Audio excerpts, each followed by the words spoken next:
जय भीम, नमो बुद्धाय। साथियों आज मैं कुछ बात कहना चाहता हूँ जिससे बहुत से लोग वंचित है और जानकारी नहीं है।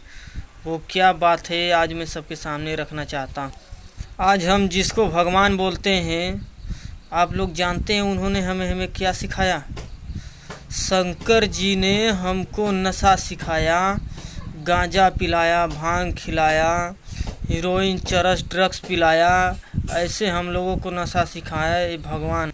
आज हम लोग जिसको इंद्रदेव बोलते हैं, उन्होंने क्या सिखाया कि नारियों का बलात्कार करो, दूसरों का इज्जत मत करो, उनको कहीं भी पाओ रेप कर दो, रेप करके मार दो। यही भगवान ने हमें राम ने क्या सिखाया कि अपने पत्नी को मारो, घर से बाहर भगा दो और उस पर शक करो।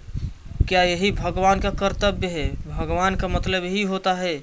उन्हीं के भक्त हैं जो हनुमान ने क्या सिखाया?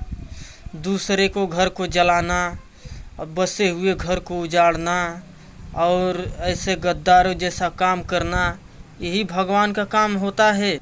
जैसा कि आप लोग जानते हैं कि नारद मुनि ने क्या सिखाया। सदा उन्होंने झूठ बोलना सिखाया और दूसरे में हर एक व्यक्ति में झगड़ा लगाना सिखाया।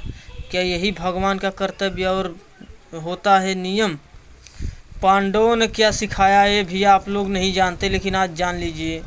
पांडवों ने सिखाया जुआ खेलना, शराब पीना, जुआ में हारना, घर औरत पत्नी गहना पैसा रुपया सब कुछ। यानी यही सब भगवान का काम होता है कि जुआ खेलो और दाव पे लगाओ नारियों को। अब बारी आती कृष्ण भगवान की। क्या कृष्ण भगवान को हम लोग पवित्र मानते हैं, लेकिन क्या वो सत्य में पवित्र थे?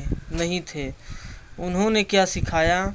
औरतों को छेड़ना सिखाया, उनके साथ गलत काम करना सिखाया, उनके साथ बदतमीजी से पेश आना सिखाया, उनके साथ गलत व्यवहार दुर्व्यवहार करना सिखाया। क्या यही भगवान का कर्तव्य और नियम होता है? आज हम ऋषि मुनि के ऊपर बात करेंगे जो पूरे देश को बोलते हैं हम सबके पिता हैं, ऋषि मुनि हैं। लेकिन क्या आप लोगों को मालूम है ऋषि मुनि ने क्या सिखाया? ऋषि मुनि ने सिखाया भीख मांगना सिखाया और ज्ञान से दूर रहो सिखाया, पढ़ो लिखो मत यह सिखाया, गलत काम करो वो सिखाया और शिक्षित मत बनो इस पर रोक भी लगाया। ऋषि मुनि ने सबसे ज़्यादा भीख मांगना सिखाया ताकि इस भारत देश में जितने भी अनपढ़ गवार लोग हैं ये सोचे कि इतना बड़ा ज्ञानी भीख मांग रहा है, लेकिन ये किसी को भी नहीं समझ में आता कि ये भीख क्यों मांग रहा था। ये हम लोगों के लिए मांग रहा था ताकि हम लोग ज़िंदगी भर गुलाम रहें और इन लोगों का जो बिजनेस का धंधा है वो चलता रहे। और आज हम सब लोगों को चूतिया बना के ये लोग राज कर रहे हैं, अपना बिजनेस का धंधा चला रहे हैं और हम लोग बेवकूफ़ों की तरह मस्जिद और मंदिर में जाके माथा टेकते हैं और 100, 200, 1000, 500 उसमें डालते हैं जहाँ कहीं कुछ नहीं है। नहीं देवी है, नहीं देवता है, नहीं अल्लाह है, नहीं भगवान है। फिर भी हम लोग वहाँ जाके चूतिया की तरह अपना पैसा लुटाते हैं और बेवकूफ़ की तरह बनकर अपने घर चले आते हैं। हम लोग को कुछ नहीं मिलता। सालों तक हम लोग मंदिर में माथा टेकते हैं, मस्जिद में जाते हैं, लेकिन नहीं हम लोगों को कभी अल्लाह दिखाई देता है, नहीं भगवान, नहीं कोई देवी देवता दिखाई देता है, नहीं कहीं पीर औलिया और मौलवी मौलाना दिखाई देते हैं तो सिर्फ लूटने पाटने और खाने पीने वाले।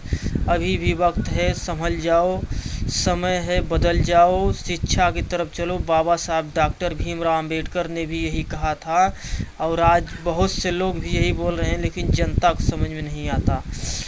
अंधविश्वास की तरफ नहीं साथियों, दोस्तों, मेरे भारत के मूल निवासियों, मेरे भारत के देशवासियों, विज्ञान की तरफ भागो और उसी में हम लोगों के भलाई है। अगर अंधविश्वास की तरफ जाएंगे तो एक दिन हम लोग नष्ट हो जाएंगे, हम लोगों के लिए कुछ नहीं बचेगा। जय भीम, नमो बुद्धाय।